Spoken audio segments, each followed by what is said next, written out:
대성마이맥 사회탐구강사 임정환입니다. 2020학년도 9월 평가 모의고사 해설 강의 시작할 텐데요. 보시면 아시겠지만 몰골이 장난이 아니죠.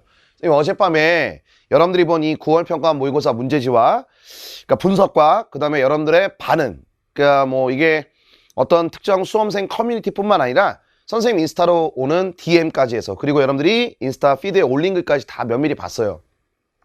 근데 생활관리에 대해서는 크게 문제가 없었다는 반응이 대부분입니다. 그러니까 쉽게 말하면 쉬웠다는 거죠. 6월 평가 모의고사와 9월 평가 모의고사의 난이도가 비슷했었어요. 그리고 물론 한두 문제 정도는 여러분들이 좀 부담스러워 했었겠지만 전체적인 맥락에서 봤을 때 이전에 치러졌던 6월 평가 모의고사보다 뭐 수준이 비슷했거나 조금 낮았다, 이렇게 평가를 받고 있습니다.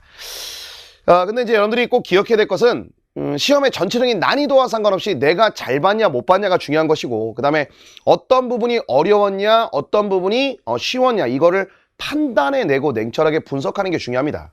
그리고 앞으로 남아있는 시간 동안에 공부법을 물어보는 친구도 있는데 선생님은 딱 3가지를 말하고 싶어요. 이번에 점수가 잘 나온 친구들한테 해주고 싶은 조언은 단 하나입니다. 불안해하지 말고 네 실력이 맞으니까 지금부터는 방심하지 않으면 됩니다. 근데 내가 만족할 만한 등급이 나오지 않았던 친구들한테 해드리고 싶은 조언이 3가지인데요. 조언이라기보다는 혹시 이 3가지 부류에 내가 몇 개나 걸리는지 한번 생각해 보세요.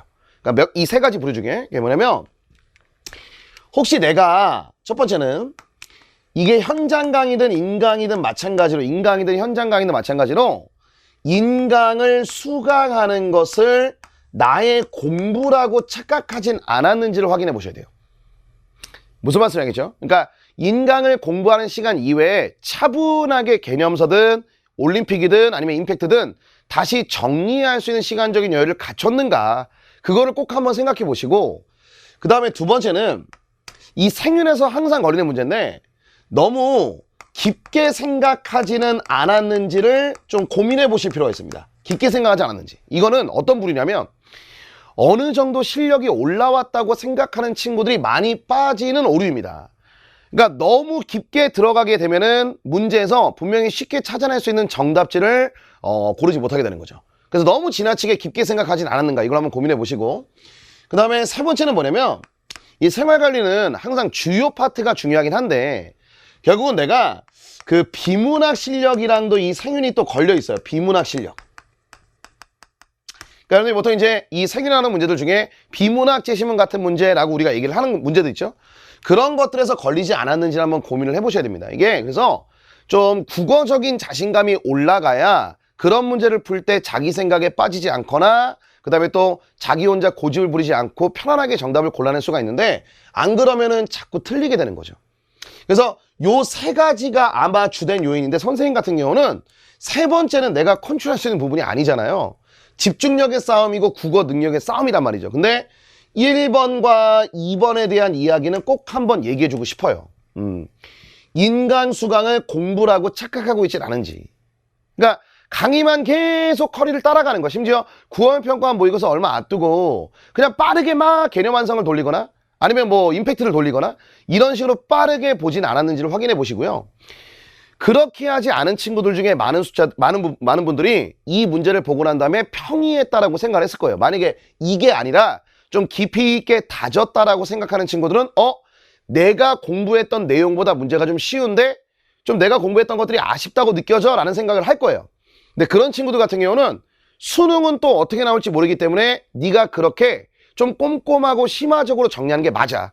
대신에 거꾸로 인강 수강만 공부라고 생각하고 혼자 다지는 시간이 없었던 친구들은 지금부터 들었던 강의에서 필기했던 내용, 확인했던 내용, 밑줄 쳤던 내용, 팁이라고 정리해줬던 내용들을 다시 한번 리뷰할 필요가 있습니다. 그 다음에 두 번째는 깊게 생각인데요. 그러니까 이게 좀 실력이 올라오게 되면 생기는 TMI예요. TMI입니다. 올해도 그런 문제가 있습니다. 그러니까 6월 평가 모의고사든 9월 평가 모의고사든 매년 한 번씩 이렇게 논란이 있는 문제가 생기거든요.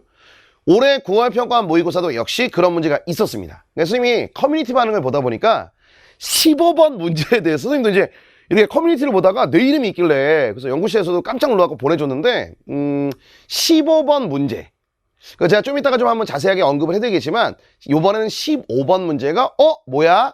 라는 식의 어떤 궁금증을 유발하는 문제가 있었어요. 네, 그거에 대한 답변은 드릴게요. 여러분들 좀 너무 과민하신 것 같아서. 그래서 그거는 좀 자세하게 좀 드릴 텐데, 너무 깊게 생각할 필요 없어요. 그러니까 우리가 교육과정상에서 배웠던 내용들, 그러니까 기출문제 제시문, 그 다음에 EBS 교재, 이 두 개, 거기에 바탕이 되는 근본이 되는 교과서, 요게 어우러져서 시험 문제가 나오는 것이기 때문에 그 내용들은 제가 충분히 다 전달 드렸다고 생각을 하거든요. 그러니까 여러분들이 좀 소화를 하시고 그 정도까지가 출제의 포인트야 라고 잡아두시는 게 좋을 것 같아요. 너무 깊게 생각해서 빠지는 오류들도 되게 많으니까. 이해됐죠? 공통적으로 드리고 싶은 말씀 뭐냐면, 결국은 생활과 인류도 윤리 과목이다 보니까 집중력을 가지고 제시문을 참 논리적으로 잘 독해하되, 그 전에 여러분들이 하셔야 될 일은 내가 정리했던 교재 내용들을 다시 한번 피드백하실 필요가 있다. 단단하게 좀 다질 필요가 있다. 튼튼한 실력을 넘어설 수 있는 시험 문제는 없어요. 그러니까 단단하게 좀 실력을 다지셨으면 좋겠습니다. 자, 전체적으로 이제 총평과 학습법에 대해서 말씀 좀 드렸고요. 1번 문제부터 바로 들어갈게요. 이번에는 조금 선생님이 자세하게 하나하나 막 다 보면서 여러분들 힘들게 하지 않을 거예요. 그죠? 그러니까 좀 쉬운 문제는 쉽게 넘어가고, 좀 설명이 자세하게 필요하다고 생각되는 부분들은 자세하게 설명을 좀 드리도록 하겠습니다. 자, 먼저 1번부터 들어갈게요. 기억에 들어갈 가장 적절한 것은, 여러분들 좀 불편하실 겁니다. 이게 지금 잘려가지고요. 리자가 여기 있어요. 예, 화내지 말기. 기억에 들어갈 진술로 가장 적절한 것은 이렇게 나왔습니다. 윤리학은 실천의 학으로 도덕 이론을 응용하여 실제 삶에서 제기되는 구체적인 도덕 문제 해결을 궁극적인 목표로 삼아야 합니다. 여기까지가 그리고 이제 응용 윤리학을 말하고 있는 거죠. 그런데 어떤 사람은 윤리학이 실제로 사람들이 따르고 있는 도덕적 관행을 객관적으로 기술 떴어요. 객관적 기술 하는 것을 목표로 삼아야 된다고 본대요. 그럼 이거는 기술 윤리학이 되겠죠. 그러니까 응용 윤리학 입장에서 기술 윤리학을 분석하고 비판하는 내용이 기억에 들어가야 되는 문제야 라는 거죠. 1번, 도덕 이론과 도덕 문제 간의 유기적인 상관성을 강조한다라고 돼 있는데, 요거는 기본적으로 규범 윤리학의 입장입니다. 규범 윤리학 거고요. 도덕 문제 해결을 위한 도덕 판단의 중요성을 간과한다라고 돼 있죠. 자, 기본적으로 응용 윤리학은 도덕 문제를 해결하는 것을 1차적 관심사로 놓습니다. 그래서 여기 중요성까지가 기본적으로 응용 윤리학이 강조하는 부분인데, 기술 윤리학은 그것을 간과한다는 거죠. 적절한 비판 되니까 정답은 2번 이렇게 고르시면 되고, 3번에 도덕적 추론의 논리적 타당성이 갖는 중요성을 강조하는 건 메타 윤리학이에요. 네, 메타고요. 4번에 도덕 이론의 정립보다 도덕적 딜레마의 해결을 강조합니다. 이렇게 나왔습니다. 도덕 이론의 정립을 강조하는 건 이론 규범 윤리학이 일단 주요 관심사로 보고요. 도덕적 딜레마의 해결을 강조하는 건, 이것보다 이거를 더 강조하는 것은 응용 윤리학이라고 봐야 돼요. 그러니까 전체적으로 응용 윤리학의 선지니까 기억에 들어갈 수 없죠. 도덕적 관습에 관한 경험적 서술이 갖는 의의를 얘네가, 즉 기술 윤리학이 강조하기 때문에 5번 답지는 말이 될 수가 없다. 다시, 도덕적 관습에 관한 경험적 서술이 갖는 의의를 강조하는 게 그게 뭐다? 그게 기술 윤리학이다. 이렇게 가셔야 되겠죠. 정답은 2번이 답이 됩니다. 자, 2번 문제 가볼게요. 다음 사상가의 관점에서 사례 속 A에게 해줄 수 있는 조언으로 가장 적절한 것은 이렇게 나왔습니다. 의무에 맞는 것이긴 하지만 의무로부터 나온 것이 아닌 행위는 도덕적 가치를 갖지 못한다. 선생님이 이거 예전에 임팩트에서도 설명했었는데, 칸트의 입장에서는 의무와 단순히 맞는다고 해서 도덕적인 가치가 있는 건 아니에요. 물론 의무에 맞는 행위가 도덕적 가치가 있을 수는 있어요. 하지만 그게 모두 다 도덕적 가치가 있는 건 아닙니다. 왜? 중요한 포인트는 어디 있냐면 이거야. 의무로부터 나온 것, 이거 있잖아. 이게 중요하다는 거죠. 의무에서 비롯된 것이어야 합니다. 그래서 전체적으로 칸트의 제시문이구나라는 걸 찾아낼 수가 있고요. 사례 내용을 봤더니 천성적으로 동정심이 많은, 일단 동정심은 칸트 입장에서 봤을 때 도덕 판단의 기준이 되어선 안 돼. 이거는 수동적인 감정에 불과한 것이기 때문에 동정심을 가지고 도덕적인 판단을 한다? 말도 안 돼. 계속 느끼며 봉사활동에 참여해왔습니다. 그런데 이는 최근 겪은 슬픈 일로 인해서 봉사활동에 계속 참여할지를 고민하고 있대요. 1번 답지 확인. 공동체의 전통과 덕목에 부합하도록 행위해야 됩니다. 요거는 덕윤리죠. 요거는 덕윤리고요. 자연적 경향성에서 비롯된 준칙에 따라 행위해야 됩니다. 말도 안 돼요. 무슨 자연적 경향성이야. 자, 3번 선한 목적을 위해 조건적인 명령에 따라 행위해야 됩니다. 이렇게 나와 있는데 조건적인 명령 아니죠. 기본적으로 칸트가 강조하는 건 정언 명령, 무조건적인 명령이란 말이야. 3번 X고. 4번 사회적으로 칭찬과 인정을 받을 수 있도록 행위해야 합니다. 이렇게 나왔습니다. 사회적으로 칭찬과 인정을 받는다는 건 일종의 결과거든요. 그런 결과를 고려해서 판단하는 게 아닌 게 칸트잖아. 4번 X가 되고. 5번 자신의 감정이 아니라 보편적인 도덕 법칙에 따라 행동해야 됩니다. 그게 칸트가 말하는 도덕적인 행동이죠. 정답은 그래서 5번. 역시 어렵지 않았습니다. 3번 문제 가볼게요. 가불의 입장으로 가장 적절한 것은 이렇게 나왔습니다. 이건 이제 성과 사랑의 윤리에 대한 이야기죠. 성의 자연적인 목적은 출산입니다. 그래서 이 사람이 지금 강조하고 있는 건 생식적인 가치를 강조하고 있다. 이렇게 볼 수가 있고요. 부부간의 신뢰와 아이고 결정타 나왔습니다. 사랑을 전제로 할 때만 이렇게 나오죠. 사랑을 전제로 할 때만. 성적 관계는 정당화될 수 있습니다. 오른쪽 가볼게. 아닙니다. 혼인관계 여부와 상관없이 인격적인 사랑을 전제로 한 성적 관계는 도덕적으로 허용되어야 합니다. 제시문에 답이 있었죠. 여기는 기본적으로 왼쪽은 보수주의적인 입장에서 접근하고 있고 오른쪽은 중도주의적인 입장에서 접근하고 있는데 제시문에 답이 있어요. 여기도 사랑을 전제로 하나가 나오고 여기도 사랑을 전제로 하나가 나오죠. 그러니까 5번 답시 확인. 사랑이 결여된 성적 관계는 도덕적으로 정당화될 수 없다. 정답 그래서 5번이 답이 되는 거죠. 오답 정리 드릴게요. 1번 성적 관계는 도덕적 가치 판단의 대상이 아니다 라고 나왔는데 이거는 보수주의, 그 다음에 중도주의, 그 다음에 자유주의 모두 다 해당되지 않습니다. 1번 X고요. 2번 성의 상식적인 가치보다 쾌락적인 가치가 더 중요합니다. 쾌락적인 가치가 성의 본질이라고 생각하는 것은 기본적으로 자유주의입니다. 네, 자유주의다 이렇게 하시고 결혼을 전제로 하지 않는 성적 관계는 모두 비도덕적이다 이렇게 나와 있는데 요거는 을이 아니라 누구로 봐야 돼요? 그렇죠. 갑이죠.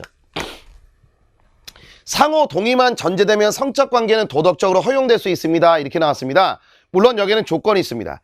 타인에게 해를 끼치지 않는다는 조건 하에서 성적 동의는 상호 동의만 있으면 성적 관계가 허용될 수 있다고 보는 건 자유주의자들의 입장이거든.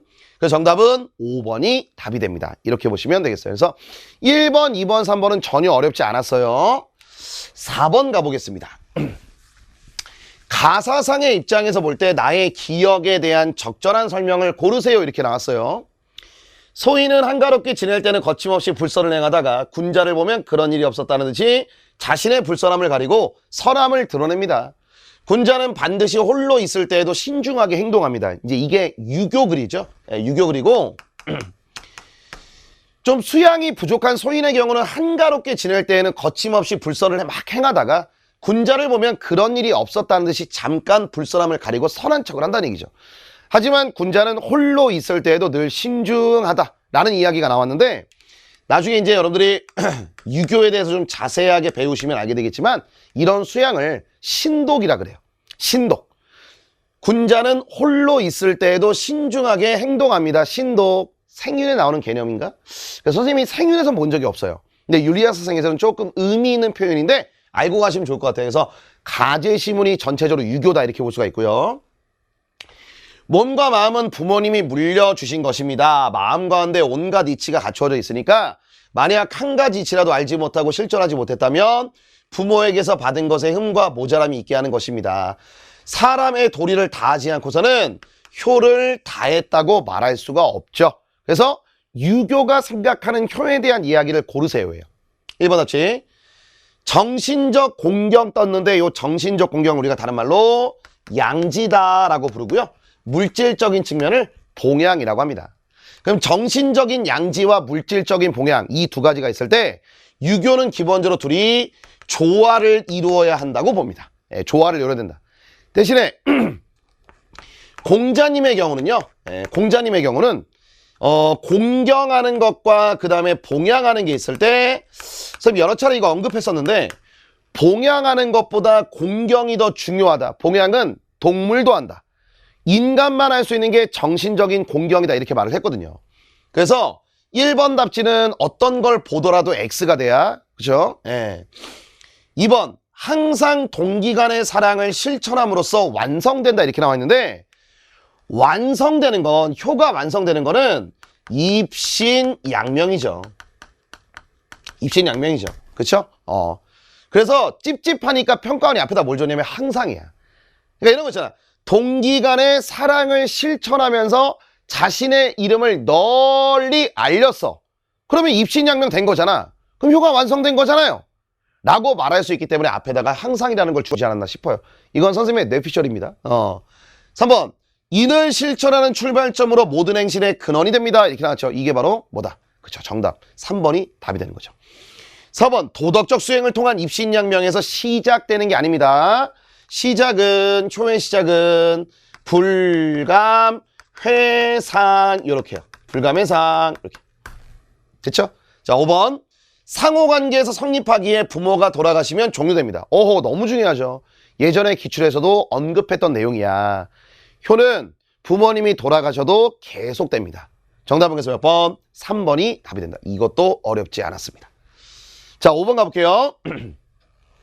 다음은 신문 칼럼인데, 그러니까 선생님 이런 게 좀 아쉬운 거야. 친구들이 이제 DM을 보냈는데 비문학 제시문 형태의 문제를 틀렸다는 거죠. 근데 제가 올림픽 때도 마지막에 그렇게 말씀을 드렸어요. 여러분들이 인스타 공부 피드를 보면 선생님 조금 답답한 게 뭐냐, 그 기출문제를 풀 때 몇 분 안에 풀었다라는 걸 너네가 표시하더라고. 그러니까 20문제짜리 기출문제 한 세트를 풀고 난 다음에 오른쪽에다가 뭐 예를 들면 13분 몇 초 이렇게 써놓더라고요. 그러니까 몇 분 안에 풀었다는 거죠. 제가 여러 번 누차 말씀드렸지만 생윤과 윤사는요, 철학 과목은, 윤리 과목은 그런 게 아무 의미가 없어요. 왜냐면 다 시간이 남아요. 근데 문제가 뭐냐면 풀다 보면 예를 들어서 뭐 올해 문제 중에 뭐 10번이 어려웠다, 6번이 어려웠다, 15번이 어려웠다 그러면 어떤 선지가 어려웠다 그러면 여러분들이 이렇게 표시를 하잖아. 뭐 별표든 뭐 1번 답지 앞에다 별표든 아니면 뭐 3번 답지 앞에다 이렇게 물음표든 표시하잖아. 그죠? 그리고 다 풀고 난 다음에 어떻게 하냐면 검토할 때 얘네들만 보고 나머지는 안 봐요. 무슨 말씀인지 알겠지? 그러니까 얘네들만 보고 난 다음에 나머지는 안 보는 거야. 그러니까 선생님 뭐를 연습하라 했냐면 9월 평가 모의고사 때 얘네들 보고 난 다음에 빨리 포기해. 그러니까 네가 여기서 하염없이 1번 답지를 본다고 해서 뭐가 생각나는 게 아니에요. 이게 뭐냐면 실제로 완전한 실력을 어느 정도, 그러니까 1등급 만점을 향한 완전한 실력을 갖춘 친구들은 이런 선지를 봤을 때 직관적으로 답이 되는지 안 되는지가 판단이 돼요. 판단이 됩니다. 근데 당신은 만약에 힘들었다면 1번 답지를 보고서 예를 들면 6번에 뭐 1번 답지야. 나 이 내용을 처음 보는 것 같아. 너무 힘들어. 별표 쳐놨어. 다시 봐. 다시 본다고 떠오르는 게 아니야. 그럼 어떤 일이 벌어지냐면 1번 답지를 다시 보고 있잖아. 그러면 네가 분명히 정답이 3번이라고 했을 때 3번 답지에 대해서 고민할 필요가 전혀 없거든. 1번 답지는 오답지였던 거야. 매력적인 오답지죠. 근데 그걸 하염없이 쳐다보게 되면 사랑에 빠져요.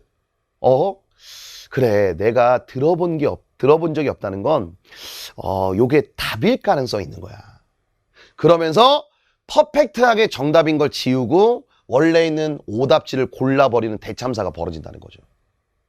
그러니까 선생님이 말하고 싶은 건 뭐냐면 1번부터 20번까지 다 풀고 난 다음에 요렇게 별표 쳤던 거 다시 한번 검토하는 건 맞습니다. 그런데요, 이렇게 별표 쳤던 거나 물음표는 당신이 못 봤던 내용이거나 아니면 봤었는데 까먹은 거예요. 그러니까 너무 집중하지 말라는 얘기야. 다시 보되. 알았지?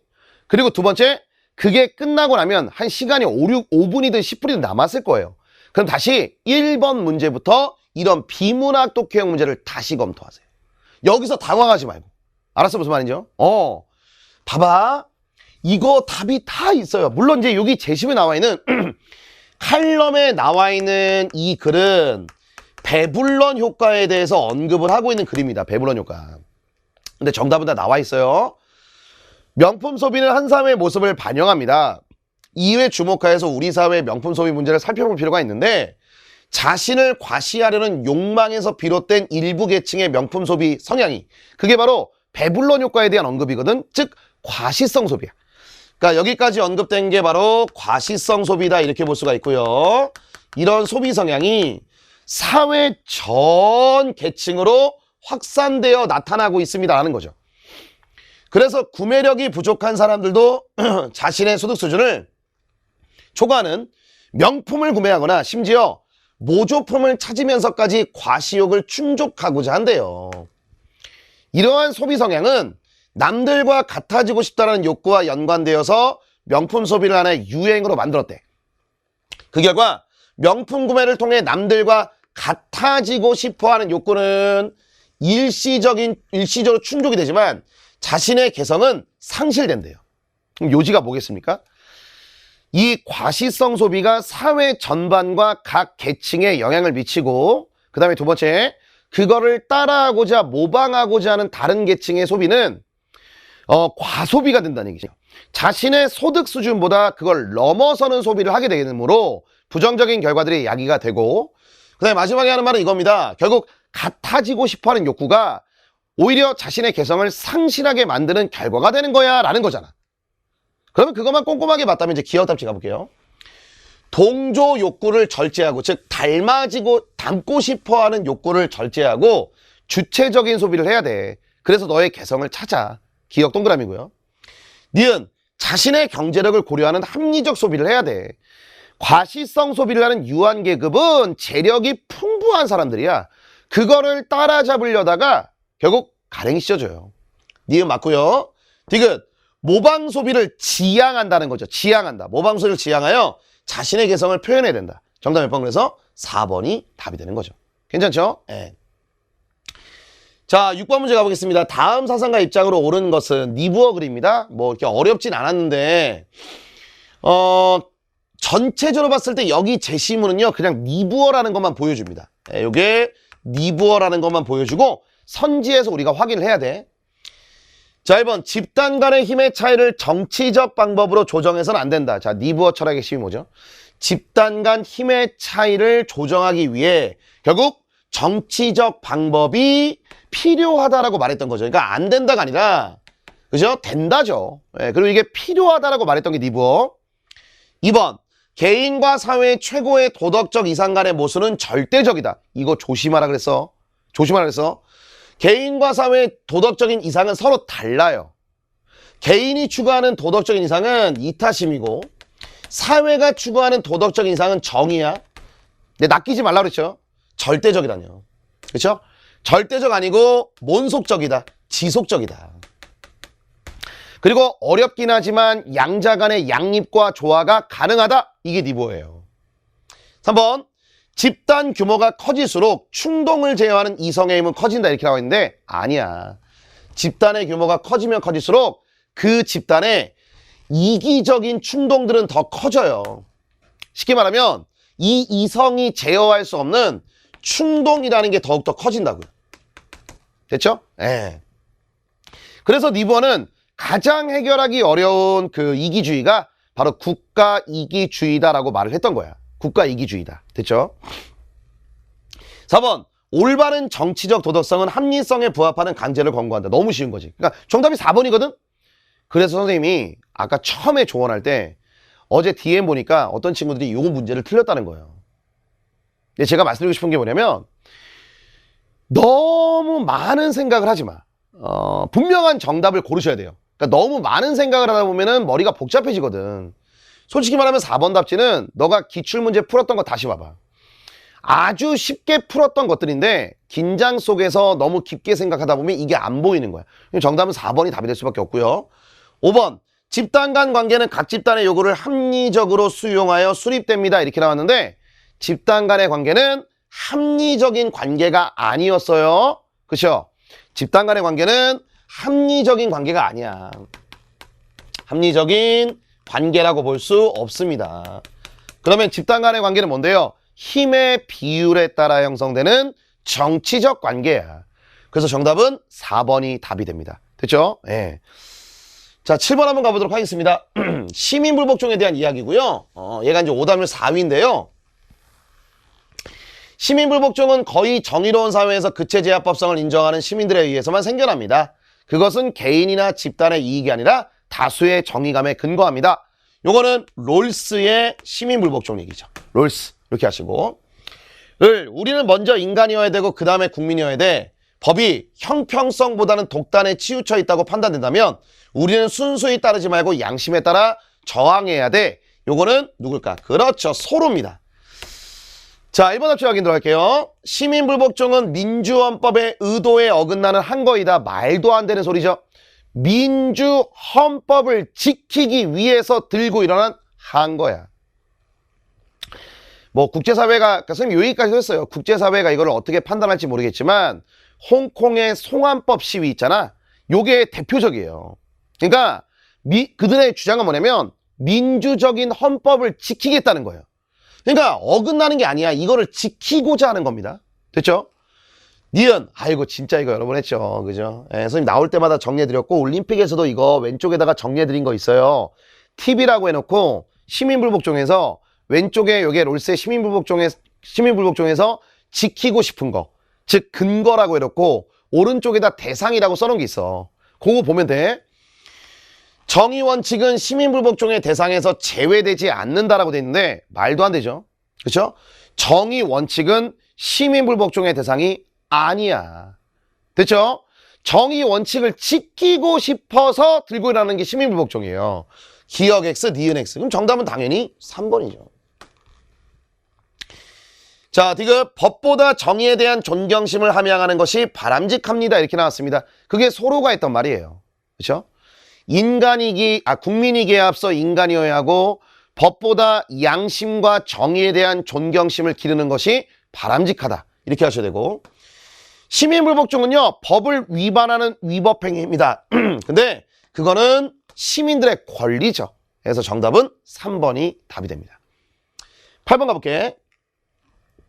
갑을 사상가들의 입장으로 옳지 않은 것은 이렇게 나왔습니다. 자, 갑을 봤더니요, 각자의 직분을 나누는 것이 예법의 핵심입니다. 농부공인상에는 각 분야에 정통하지만 그 분야를 지도하는 관리가 될 수 없습니다.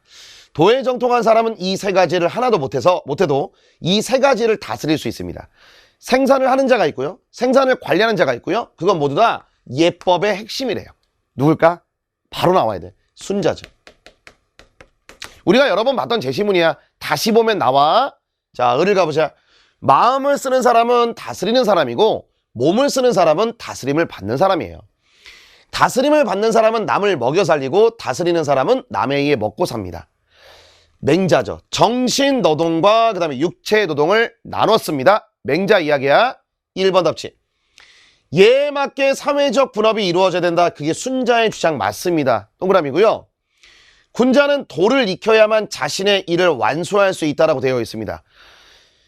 도를 익혀야만 자신의 일을 완수할 수 있습니다. 나와 있어요. 여기 있잖아요. 도에 정통한 사람은 이 세 가지를 하나도 못해도 이 세 가지를 뭐 할 수 있다? 다스릴 수 있다. 그러면 이 도에 정통한 사람이 할 일이 뭔데? 바로 관리하는 일이잖아요.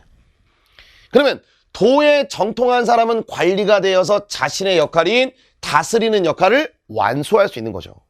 그래서 2번 답지 맞는 소리고요. 3번. 다양한 직업들 사이에는 상호보완적 관계가 성립합니다. 그렇죠. 맞습니다. 4번. 몸을 쓰는 사람은 즉 육체 노동에 종사하는 사람인데 이 사람은 항산이 없으면 뭔심도 없다야. 항심도 없다였잖아. 즉 항산에 앞서 항심을 지녀야 한다가 아니라 이거죠. 항산이 보장돼 있어야 합니다. 안 그러면 항심이 없잖아. 그래서 4번이 옳지 않은 이야기니까 정답은 4번이 답이 된다. 이렇게 말할 수가 있겠습니다. 5번 답지는 분업을 강조했던 두 사상가의 공통점이야 라는 걸 찾아내시면 돼요. 자, 9번 가볼게. 선생님 같은 경우는 여기에 나와 있는 요 제시문이 꽤 의미가 있다고 생각이 드는데요. 지금 요쪽에 나와 있는 것은 이제 올림픽 강의 들어본 친구들 아시겠지만 여기 나와 있는 이야기는 온정적 간섭주의에 대한 이야기야. 온정적 간섭주의. 그러니까 온정적 간섭주의가 의료인, 특히 의사 선생님들한테 되게 중요한 직업적인 어떤 논쟁거리가 되거든요. 보시면은 대신에 그거에 대한 논쟁은 아니에요. 근데 이게 왜 중요하다고 얘기하는 거냐면 봐봐. 의사는 질병에 관한 전문적인 지식을 지니지만 환자는 그렇지 못해요. 따라서 부모가 여기서부터야 부모가 그 자녀의 선을 위해서 간섭하듯이 의사도 환자의 선을 위해 온정적으로 간섭해야 합니다. 요거를 우리가 뭐라고 얘기하냐면 온정적 간섭주의라고 얘기를 합니다. 근데 선생님은 왜 이게 되게 중요하다고 보냐면 생뚱맞은데요. 롤스의 해외 원조와 연결될 수 있어요. 선생님 이거 올림픽에서도 언급했다. 그쵸? 온정적 간섭주의가 롤스의 해외 원조하고도 연결될 수 있어. 무슨 말이냐면 잘 봐. 다른 사람의 선을 증진시킨다는 목적 또는 다른 사람에게 발생할 해악을 예방한다는 목적으로 그 사람의 자유와 자율성에 간섭을 하고 관여를 하는 걸 온정적 간섭주의라 그래요. 가장 대표적인 게 부모님이 하시는 말씀이야. 야, 이게 나 잘 되자고 하는 거니? 너 잘 되자고 하는 거야. 너 지금 밖에 나가봐. 위험해. 집에 있어. 이게 온정적 간섭주의예요. 자녀가 미성숙하니까 나가고 싶어. 나가고 싶은데 나가지 마. 널 위한 거야. 이런 걸 온정적 간섭주의라고 하는데 롤스는 원조를 얘기할 때요. 온정적 간섭주의에 따르는 것이 아니라라고 얘기했다는 거 제가 올림픽 때 말씀드렸죠. 그래서 온정적 간섭주의의 정의를 보여주고 다음번 시험 문제에서 롤스가 온정적 그 다음번 시험 문제는 바로 수능이야. 온정적 간섭주의에 대해서 비판할 때 그게 무엇인지를 좀 보여주지 않았나 싶기도 좀 해요. 이건 좀 한번 캐치할 필요가 있습니다. 그래서 이미 좀 생뚱맞지만 온정적 간섭주의는 롤스가 주장했던 해외 원조의 방식이 아니다. 오히려 롤스는 이런 태도를 비판했다라는 것 정도는 좀 기억하실 필요가 있습니다. 근데 이 글의 논쟁거리가 아니에요. 왜냐면 다음 봐. 물론 전문 지식은 차이가 있고 여기서 지식의 차이가 있다는 것을 뭐라고 얘기하냐면 가끔씩 비문학 제시문에 나오는 표현일 거야. 정보의 비대칭이다 또는 정보 소유의 불균형성이다 이렇게 말할 수가 있거든요. 이게 무슨 말이겠습니까? 어떤 사람은 정보를 많이 갖고 있고요. 어떤 사람은 정보를 적게 갖고 있는 거야.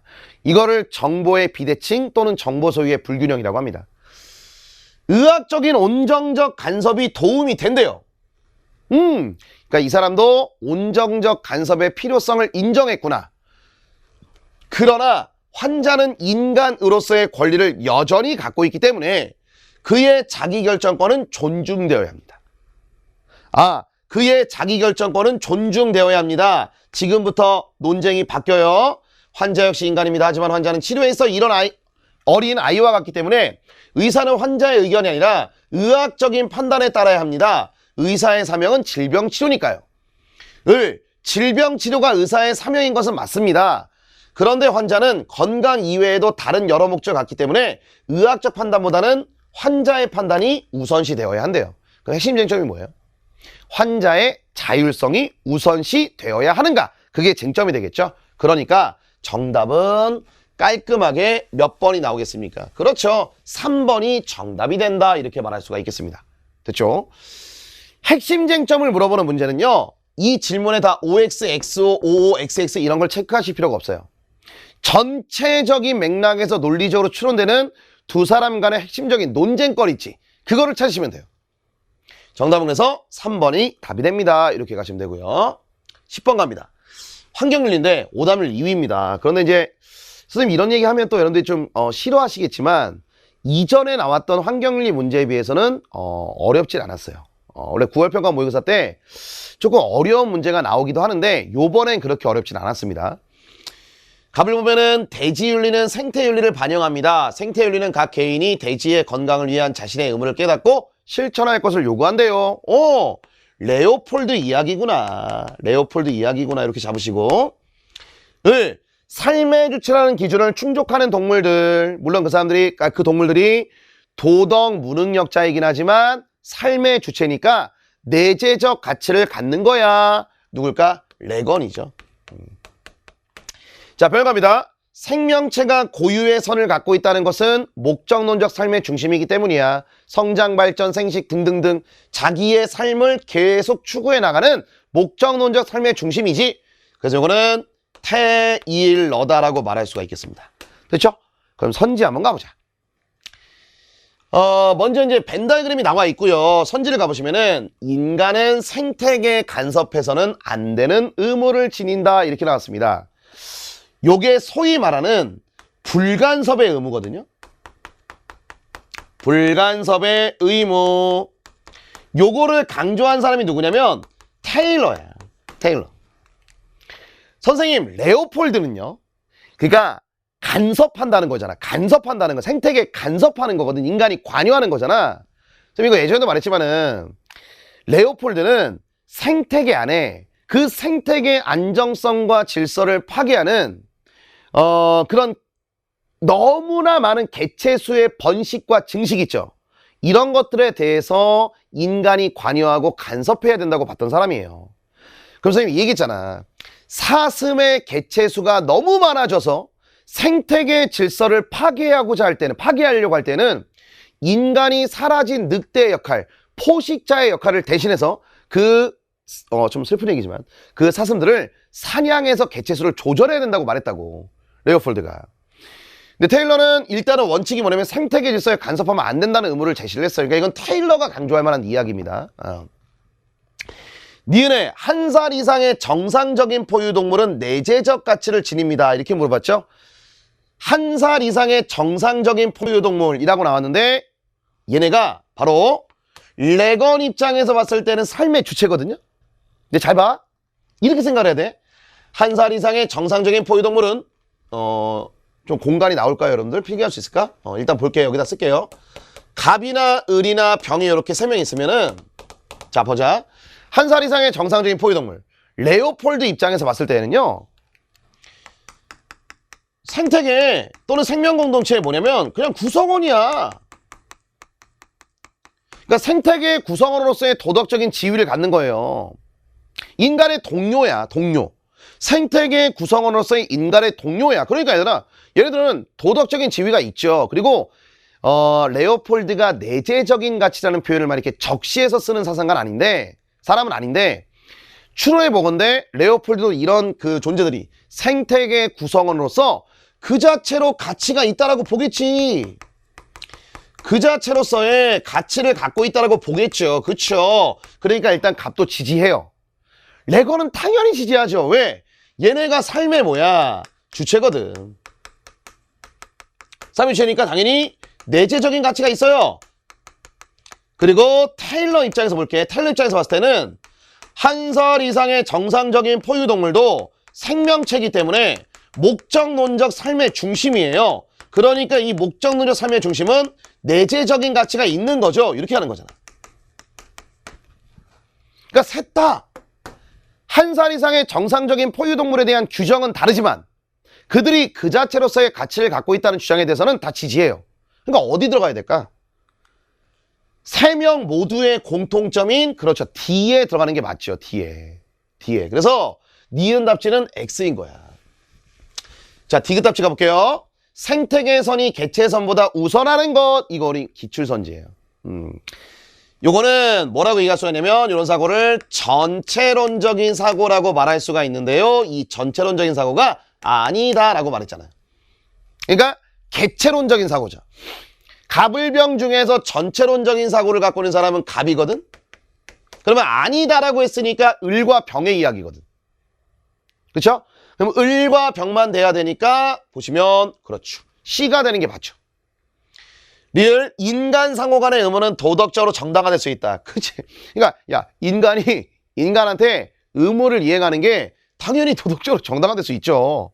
그러니까 뭐 물어본 거냐면 칸트는 인간과 인간 상호 간에만 직접적인 의무가 발생합니다. 라고 말했던 칸트 이야기를 가지고 와가지고 야 이거 칸트스럽지 않냐? 야 이거 칸트 같지? 그러니까 이거 뒤에 들어가면 안 되는 거지. 아니죠. 조금 편안하게 생각해봐. 인간과 인간 사이의 상호 간의 의무잖아요. 도덕적으로 정당화할 수 있죠. 그러니까 리을 답지는 모든 애들의 공통점. 정답 몇 번 그래서 3번이 답이 되는 거죠. 자, 이제 11번 가보겠습니다. 뭐 이거는 어렵진 않았는데 의외로 이런 것도 틀린 친구도 있더라고요. 요지만 잘 보면 돼. 통일 얘기는 계속 나올 거라 그랬잖아. 최근 분위기가 그렇잖아요. 예. 통일에 따른 경제적 효과를 고려하는 것보다 남북한 언어와 문화의 이질화 문제를 해소하는 것이 더 중요합니다. 또한 이산가족의 만남, 북한 주민의 보편적 삶의 권리, 보편적 삶의 권리. 저게 또 포인트야. 보편적 삶의 권리 실현을 위해서 통일이 되어야 해 라고 말했습니다. 그러니까 지금 이 사람의 요지는, 선생님 잠깐만요. 에어컨에 종이가 날려서 여러분들이 조금 무서워할까봐 잠깐만 좀 처리하고 왔습니다. 그래서 지금 요지가 이 사람의 요지는 경제적 효과를 따지는 것보다는 언어와 문화적 동질성을 회복하고, 그 다음에 이산가족의 만남을 도모하고, 특히나 북한 주민의 보편적인 삶의 권리, 생존권 같은 거죠. 인권 같은 겁니다. 이런 걸 실현해 나가는 것이 우선시 되어야 해 라는 게 가의 입장이라면, 나의 입장은 통일 문제를 문화적 동질성 회복과 인권 신앙의 관점에서 고찰할 필요도 있어. 그럴 필요도 있겠지. 그런데 분단에 따른 각종 불안 요인을 극복해서 경제 발전의 안정적 토대를 구축하는 게 더 중요해. 그러니까 두 사람의 입장차를 논해보세요라고 한다면, 가는 문화적인 동질성, 그 다음에 북한 주민의 인권 신장, 인권 문제 있잖아. 여기에 초점을 맞추고 있고요. 이 사람은 경제 발전에 초점을 맞추고 있습니다. 그럼 선지 한번 가보자. 문화적 통합 측면을 강조하는 정도는 가가 높아요. 그러니까 이거는 나가 낮습니다. 그래서 가가 x가 나가 낮으니까, 그렇죠? 예, 낮으니까 높다고 되어 있는 얘네들은 지우시고요. 예, 안녕 이렇게 하시고, 경제적 실리 측면을 강조하는 정도가 나와 있는데, 경제적 실리 측면을 강조하는 건 높음이죠. 높음. y는 높아야 되거든. 높아. 그러니까 니은은 안녕. z, 인도주의적 측면을 강조하는 정도는 가잖아. 나가 상대적으로 낮아. 상대적으로 낮은 거야. 부정한다는 얘기가 아닙니다. 그러니까 z는 낮음이니까 정답 몇 번 나올까요? 그렇죠. 리을에서 답은 4번이 답이 된다. 이렇게 찾을 수가 있겠습니다. 자, 12번 오답률 3인데요. 또 이런 얘기 불편하시겠지만 예전보다 어렵진 않았습니다. 예. 갑에 나오는 거는 롤스의 해외 원조고, 을에 나오는 건 싱어의 해외 원조입니다. 제시문은 크게 중요하지 않습니다. 왜? 이전 기출 제시문하고 거의 똑같아요. 그럼 선지 한번 가보자. 자, 기억. 원조는 국가 간의 복지 수준의 조정을 목표로 합니까? 이렇게 나왔잖아요. 이거를 강렬하게 누가 반대하냐면 롤스가 반대하는 주장이에요. 롤스가 반대하는 주장이라고. 롤스는 국가 간의 복지 수준의 조정을 목표로 하면 안 된다라고 말했어요. 그러니까 이게 어떻게 A에 들어갈 수 있겠습니까? 말도 안 되고.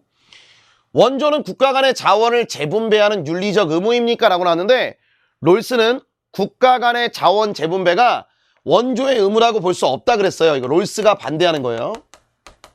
이렇게 하시고, 질서정연한 사회의 구성원은 원조 대상이 될 수 있습니까? 이렇게 물어봤어요. 롤스의 경우라면요. 질서정연한 사회라고 하면 빈곤하다 할지라도 원조의 대상이 될 수가 없거든. 근데 싱어의 경우는 질서정연한 사회 안에 빈민들, 절대적 빈곤 상태에 놓여져 있는 사람들은 원조의 대상이 맞아요. 그러니까 싱어가 지지할 만한 이야기 맞습니다. 싱어가 지지하고요. 그 다음에 밑에 가셔가지고 리을 답지 확인. 원조 주체와 대상의 이익을 평등하게 고려해야 돼. 요 원칙을 이익, 평등, 고려 원칙이라고 합니다. 이익, 평등, 고려 원칙. 그래서 이거는 역시 싱어가 지지할 만한 이야기입니다. 정답은 그래서 디귿, 리을에서 답 몇 번이다? 예, 3번이 답이 되는 겁니다. 그 다음에 13번 가볼게요. 이 문제는 편이 보였어요. 그죠? 예. 사이버 공간의 유의미함, 사이버 공간의 긍정적인 기여를 물어보는 문제였습니다. 사이버 공간에서 우리는 현실의 자아에서 벗어나 여러 자아를 실험하고 자신의 모습을 자유롭게 만들고 해체하면서 새로운 자아를 형성할 수 있습니다. 우리는 다중 정체성의 위험에 유의한다면 사이버 자아를 통해 현실의 삶을 더 풍성하게 만들 수 있습니다. 라는 게 이 글의 요지죠. 1번, 사이버 자아는 현실 자아의 반영에 불과합니다. 이렇게 나와 있는데 아니야. 뭐라고 돼 있냐면 사이버 공간에서 우리는 현실의 자아에서 벗어나 이렇게 나왔잖아. 그러니까 1번 답지는 답이 될 수 없죠. 여러 자아를 실험한다 그랬으니까. 2번 사이버 자아의 익명성은 위험하기 때문에 실명화해야 된다? 어디 있죠? 그쵸? 없죠. 그러니까 위에 뭐라 되냐면 익명성의 부정적 측면을 간과해서는 안 되지만 긍정적인 측면을 살리는 지혜가 필요해. 그게 요지잖아. 그러니까 이거는 2번 답지가 X인 이유예요. 3번 사이버 자아는 현실의 자아보다 도덕적 책임에 더 민감하다. 뭐라고 되냐면 도덕적 책임을 둔감하게 만드는 익명성 이렇게 나왔잖아요. 그죠? 그러니까 3번 답지도 X가 되겠죠. 4번 사이버 공간은 자아 정체성을 모색할 수 있는 열린 공간입니다. 밑에 나와 있는 요지예요. 그죠? 5번 사이버 공간의 다중자아를 금지하자고? 말도 안 되지. 다중 정체성의 위험에만 유의한다면 사이버 자아를 통해 현실의 삶을 더 풍성하게 할 수 있어요. 그러니까 5번 답지가 X가 되겠죠. 정답은 그래서 4번이 답이 됩니다. 자, 그 다음에 14번 문제를 가보도록 하겠습니다. 자, 이제 14번 문제입니다. 발문을 봤더니 다음 사상가의 입장이라고 되어 있잖아. 원래 사상가의 입장이라고 되어 있을 때는 이 사상가가 누군지를 찾아야 돼요.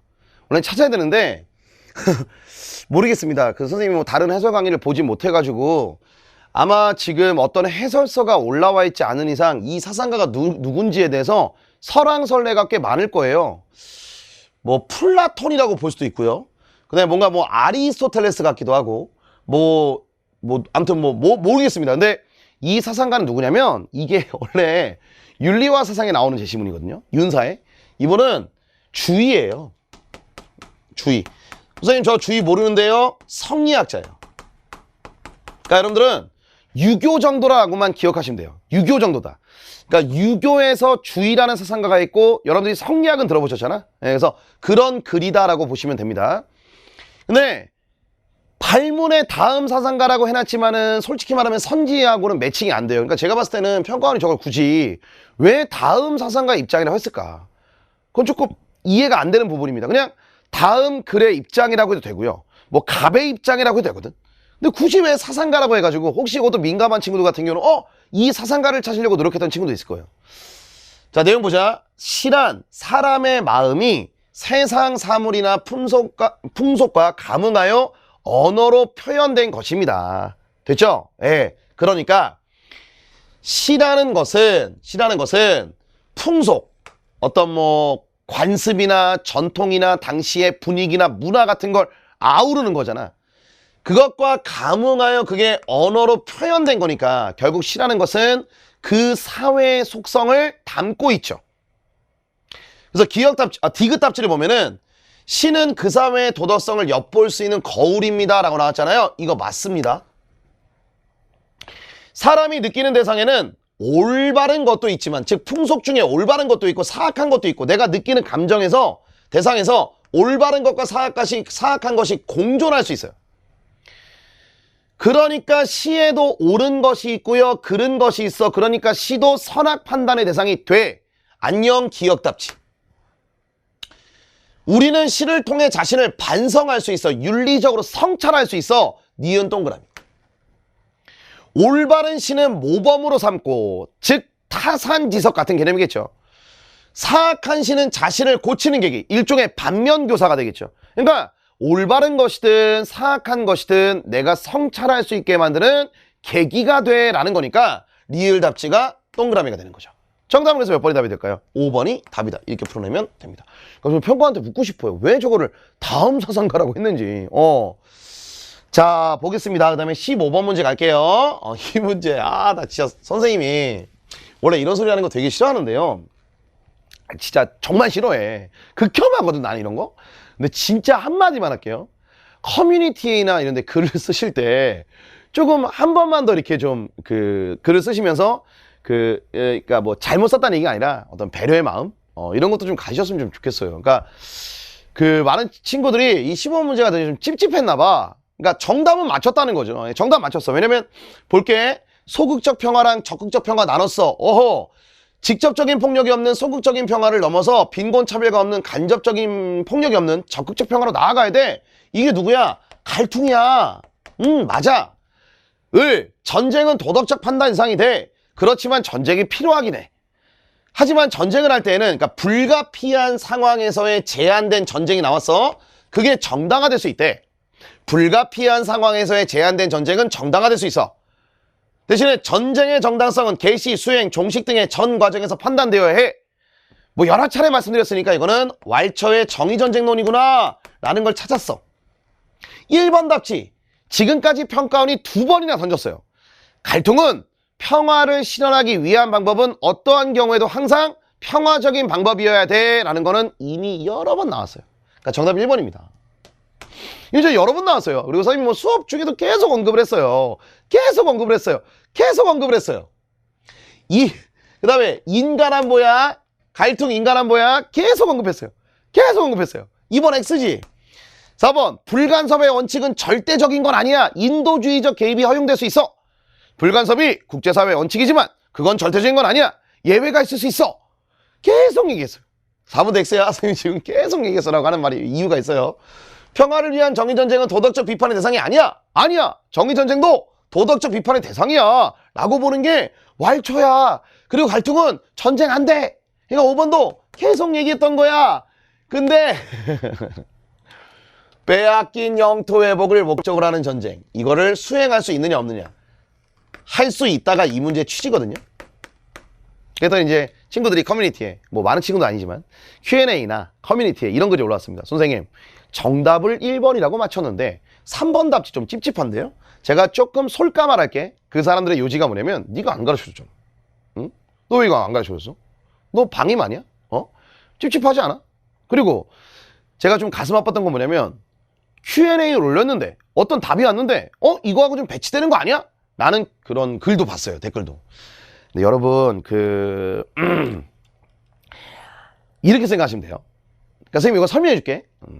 첫 번째, 정한이가 설명했느냐? 안 했어요. 잘못했습니다. 그러면 왜 안 했어요? 라고 물어보십시오. 왜 안 했어요? 라고 물어보십시오. 그거에 대한 답을 드릴게요. 선생님 이런 거 되게 싫어한다니까. 한 번만 들어봐. 왜 안 했어요? 제가 정답은 맞췄는데 3번 때문에 찝찝했단 말이에요.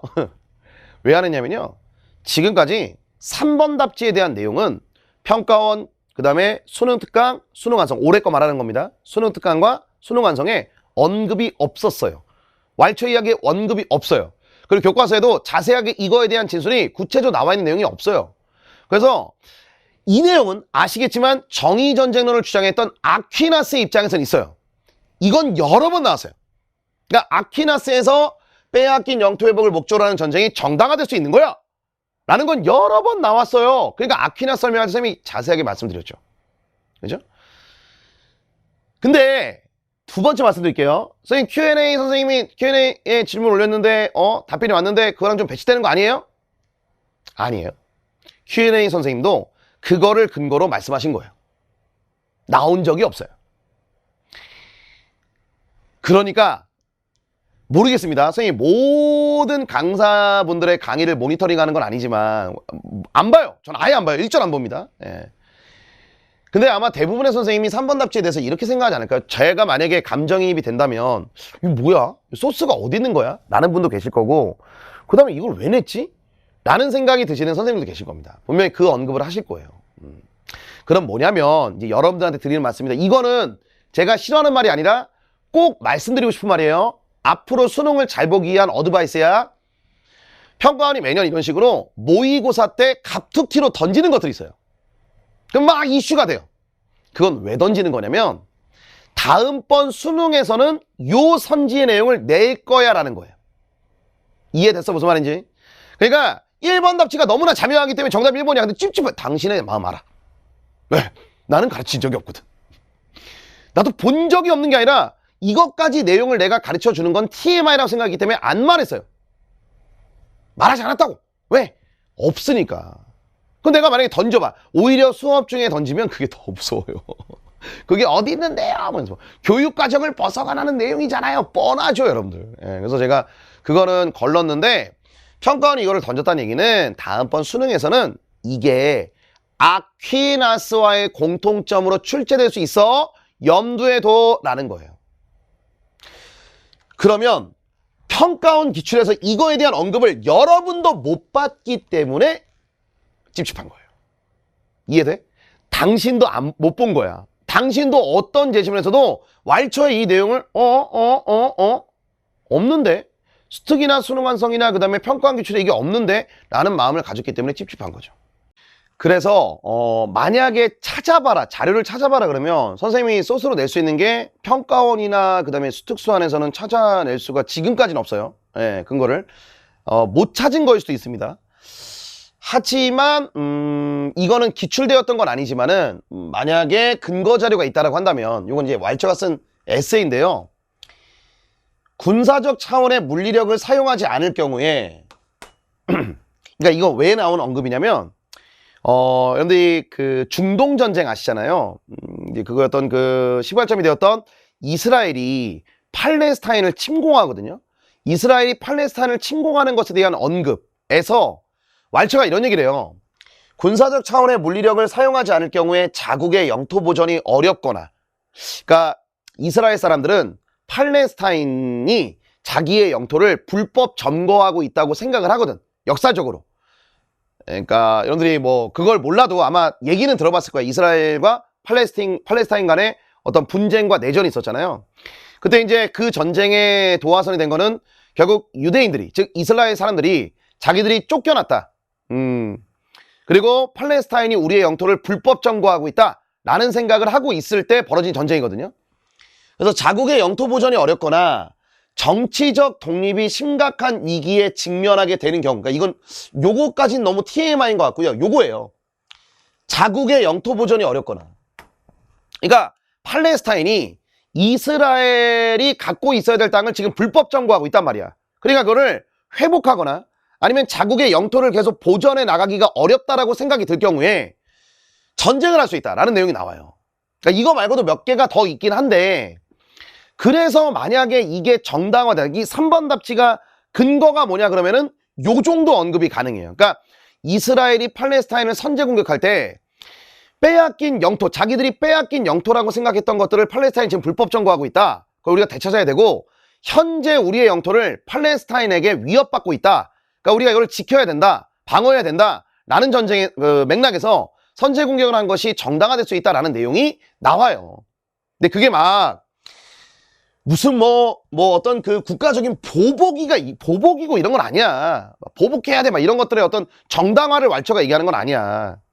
요 내용이 나와요. 그러니까 선생님이 요지는 뭐냐면, 찝찝하게 만들었다면 미안해. 그리고 Q&A 조교 선생님들도 제가 봤을 때는 그게 틀린 설명이 아니에요. 그러니까 그런 거 가지고 막 화내지 말라고.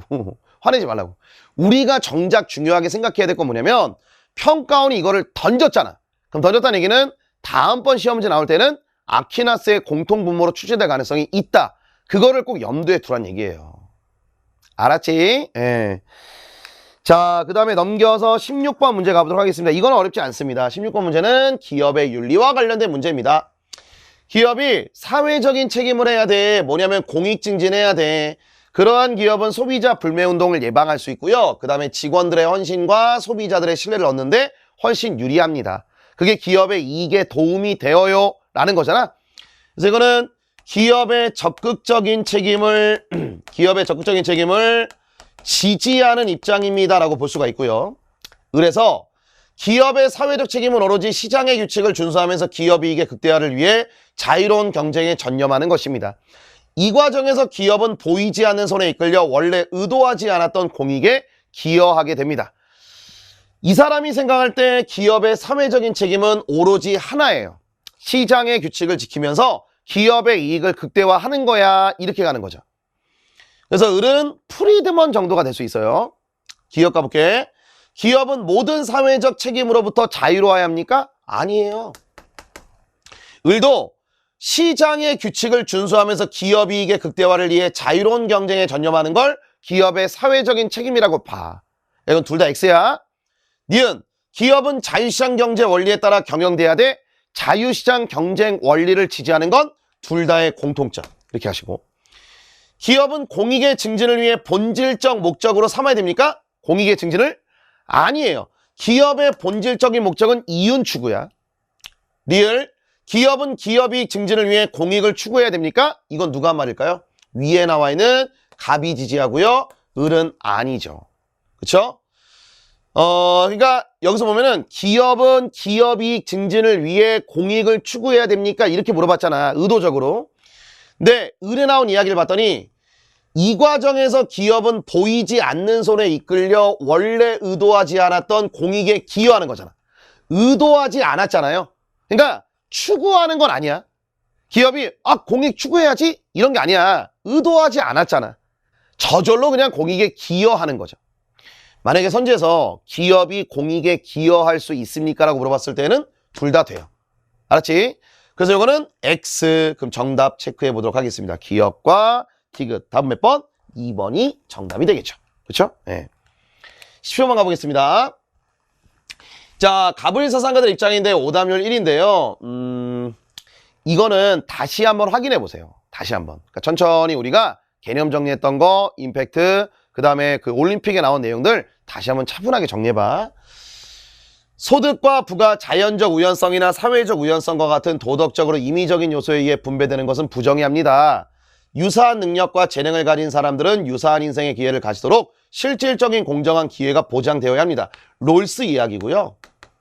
어떤 분배가 정의로울 충분 조건은 그 분배하에서 모든 사람들이 자신들의 소유물에 대해 소유 권리를 소유할 때예요. 정당한 소유권을 가진 사람들이 그 소유물을 자유롭게 이전하였다면 그 결과가 불평등해도 이 또한 정의롭죠. 이건 누구냐면 노직입니다. 1번 천부적 재능의 불균등한 분포는 그 자체로는 정의롭지도 않고 그 자체로는 부정의하지도 않은 무슨적인 사실이다. 임의적인 사실입니다. 그래서 1번 답지는 옳지 않죠. 정답 1번이고요. 2번 정의의 1차적 주제는 권리의 할당과 의무의 의무의 이행과 관련된 거예요. 이것도 기출제시문에 있었던 내용입니다. 3번 최초의 취득이 정당했던 재화도 교정의 대상이 될 수 있다. 이것도 기출선지죠. 최초의 취득이 정당했다 할지라도 그게 교정의 대상이 될 수 있어요. 자, 4번 갑니다. 결과의 평등을 강조하는 정의 원칙. 3번이 왜 되는지 알겠어? 최초의 취득이 정당했다 할지라도 이전 과정이 부정의하다면 교정의 대상이 될 수 있죠. 그치? 그러니까 취득과 이전이 모두 다 정당해야 돼. 최초의 취득이 정당했어도 이전 과정이 정당하지 않았다면 그거는 교정의 대상이 될 수 있는 거예요. 4번 결과의 평등을 강조하는 정의 원칙은 사적 소유권을 침해합니다. 그렇죠. 그래서 노직이 강조했던 정의관은 어떤 그 정형적이고 고정적인 정의의 원리가 아니었어요. 그쵸? 5번 사회적 불평등의 시정을 위한 기본권의 제한은 부당하다. 그렇죠. 자유주의자인 두 사람 입장에서 봤을 때 사회적 불평등의 시정을 위한 기본권의 제한은 부당해요. 정답은 그래서 몇 번일까? 1번이 답이 되는 겁니다. 됐죠? 네. 자, 18번은 장자의 죽음관인데 어렵지 않았습니다. 그쵸? 1번 답지에 연기의 이치를 깨달아 고락에서 벗어나야 됩니다. 이렇게 나와 있는데 일단 장자하고 연기는 아무 관련 없습니다. 1번 X고요. 2번 삶에 집착하지 않고 자연스러운 도를 따라야 합니다. 정답은 바로 나오죠. 2번이 답이 됩니다. 자, 내세 행복을 위해서 선업을 쌓는 삶을 살아야 됩니다. 이건 불교 이야기고요. 4번에 삶과 죽음의 이치를 깨달아 인의의 삶에 힘써야 됩니다. 이렇게 나와 있는데 요건 유교죠. 유교고요. 죽음은 자연의 과정이지만 상례를 통해 애도해야 한다. 이렇게 나왔죠. 네, 죽음의 과정이지만. 죽음은 자연의 과정이지만 까지는 괜찮았어요. 이거는 장자가 맞는데 상례를 통해서 애도한다는 건 유교적인 입장. 정답은 그래서 몇 번? 2번이 답이 되는 겁니다. 자, 19번 가볼게요. 이거는 이제 형벌론인데 갑을 봤더니 형벌은 범죄자가 처벌받아야 할 행위를 의욕했기 때문에 가져야 돼. 끝났습니다. 누굴까요? 칸트죠. 네, 칸트고. 국가의 목적은 계약 당사자들의 생명 보존에 있고 사형제도는 계약을 유지하기 위한 수단입니다. 우리의 신체와 능력은 일반 의지의 최고 감독하에 둡니다. 누굴까요? 그렇죠. 루소입니다. 형벌은 사회계약에 기초하며 그 목적은 범죄 예방과 교화에 있습니다. 사형을 대체한 종신노역형만으로도 형벌은 충분한 엄격성을 가집니다. 베카리아가 되겠죠? 그러면 서로가 서로를 비판할 내용입니다. 1번 국가는 사형을 집행할 권한을 갖지 못한다는 것, 이거를 얘기한 사람은 베카리아예요. 칸트와 루소는 가진다고 봐요. 그래서 1번 답지는 적절한 비판될 수 없죠. 그러면 이건 어디에 들어가야 되겠습니까? 라고 물어봤을 때 베카리아가 칸트와 루소를 공격해야 되거든. 그러니까 병의 입장에서 이렇게 올라가고 이렇게 가는 거죠. 그러니까 이건 AC가 아니라 C와 E가 돼야 돼. C와 E가 돼야 되고, 2번 살인자도 인간으로 존중받을 자격이 있다는 것을 무시한다라고 되어 있습니다. B가요? B가 지금 누구냐면 루소가 칸트를 까는 거거든. 아니야. 칸트가 뭐라고 썼냐면 생득적인 인격성은 존중한다 그랬어요. 시민적 인격성을 상실할 사형 선고에 의해서라도 생득적 인격성은 목적으로 대우받아야 돼. 이게 칸트야. 그러니까 칸트가 인간의 존엄과 사형이 양립 가능하다 그러잖아요. 적절한 비판 안 되고, 형벌적 정의는 사회계약에 근거해야 한다는 것을 부정한다라고 되어 있습니다. 자, 형벌적 정의가 사회계약에 근거해야 한다는 것을 부정한다라고 되어 있는데 루소와 베카리아 모두 다 인정해요. 대신에 베카리아 입장에서는 사형이 계약의 내용이 될 수 없다. 그 계약의 내용에 포함될 수 없다는 거고, 루소의 경우는 사형이 계약의 내용에 포함될 수 있다는 거죠. 4번 처벌의 목적은 교화가 아니라 응보에 있다는 것, 이렇게 본 사람은 누구다? 이거는 칸트죠. 칸트. 5번 갑니다. 형벌은 공리증진을 위한 수단으로 가해질 수 없음을 간과한다. 형벌이 공리증진의 수단이야 라고 말했던 사람이 베카리아예요. 근데 그 수단으로 간주해서는 안 돼 라고 강하게 얘기했던 사람이 칸트죠. 응보야. 정답 몇 번? 그래서 5번이 답이 되는 겁니다. 됐죠? 네. 자, 마지막입니다. 20번 문제. 그림은 어느 사상가의 강연입니다. 기억에 들어갈 내용으로 적절하지 않은 것은. 이 제시문의 요지는 뭐냐면 이거예요. 선생님이 요거는 임팩트하고 올림픽 때 말씀을 드렸습니다. 정리해드렸죠. 뭐였냐면 성스러움 그 자체는 비일상적인 거예요. 비일상적인 거. 즉 현실 세계를 초월해 있습니다. 그런데 성스러움은 속을 통해서 자신을 드러내요. 그게 성현입니다. 근데 성스러움이 드러난 돌이나 나무는 그것 자체가 일상적인 돌이나 나무이면서도 동시에 비일상적인 거예요. 즉 성스러움이 드러나는 것이기 때문에 비일상적인 거죠. 하지만 그게 일상적인 돌이나 나무라는 사실은 변하지 않습니다. 그게 요지예요. 결국 그래서 정답은 1번입니다. 성스러움이 드러난 돌이나 나무 자체가 신이라고요? 아니라니까. 성스러움 자체는 자연을 초월해 있는 거야. 1번이 정답이고요. 성과 속의 조화를 강조했던 엘리아드 이야기. 새 속의 세계 안에서 사람들은, 종교적인 인간은 성현을 체험합니다. 종교적인 인간은 세속적인 삶에서 언제든지 성스러움이 드러날 수 있다고 보죠. 거대한 성현이다. 5번 세속의 세계를 성스럽게 만드는 거룩한 존재 신이 있다. 그게 엘리아드의 주장이 되겠습니다. 자, 그래서 이 신문항을 전체적으로 풀어봤는데 생윤이 그렇게 어렵진 않았습니다. 이거는 좀 확실하게 받아들이시고요. 선생님 처음에 얘기했던 대로 이제 인강에서 들었던 내용들을 남아있는 시간 동안에 소화하고 복습하는 시간을 가져야 돼요. 회독이 중요하거든요. 그러니까 몇 번 읽었느냐가 중요한 겁니다. 기출문제를 몇 번 돌렸느냐가 중요한 게 아니에요. 그러니까 돌렸다는 건 풀었다는 거잖아. 푸는 건 당연히 해야 되고 그거를 다시 분석하고 확인하는 시간을 가져야 돼. 이제 이 9월 평가 모의고사도 기출문제예요. 올해 치러진 6평과 9평을 포함해서 여러분들이 봤던 교재 내용을 다시 한번 정리하고 복습하면서 리뷰하고 확인하고 오답 정리하고 내용 정리하고 이런 과정들이 필요합니다. 그런 노력을 꾸준히 했던 친구들은 이번 시험이 쉬웠다는 거예요. 그래서 요행이라는 건 없어. 그러니까 다시 정리해야 돼. 그리고 두 번째 아까 얘기했던 대로 두 번째 사례 너무 깊게 생각하지 마세요. 너무 불필요하게 예민해지잖아. 그게 수능을 준비할 때 별로 도움이 안 돼요. 배운 선 하에서 정답 찾기에 몰두하시면 됩니다. 되시겠죠? 예, 그래서 다음번 수능이나 그 전에 10월 교육시험 모의고사는 더 좋은 결과가 있을 거라고 믿으시고 절대 포기하거나 힘들어하지 마세요. 됐죠? 예. 여러분을 뒤에서 끝까지 응원할 거고 2020학년도 9월 평가원 모의고사 생활과 윤리의 해설 강의는 여기서 마치도록 하겠습니다. 감사합니다.